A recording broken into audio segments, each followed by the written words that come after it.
शिक्षण माणसाला घडवते, पण ज्ञानातून संतांचा जन्म होतो. असेच आपले वंदनीय श्री राष्ट्रसंत तुकडोजी महाराज यांनी ग्रामगीता हा ग्रंथ 1950च्या दशकात लिहिला आणि ग्रामगीतेच्या माध्यमातून आदर्श गावाचा स्वप्न मांडलं.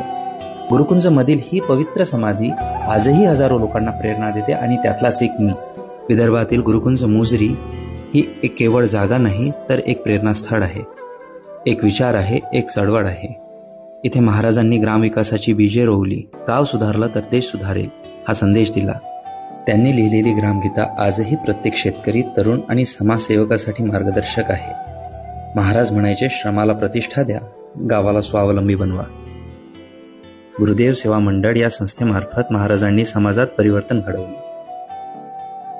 गाव वाचवा, देश वाचवा, हीच महाराजांची शिकवण. हीच ती भूमी जिथे भजनातून जागृती झाली आणि कीर्तनातून क्रांती.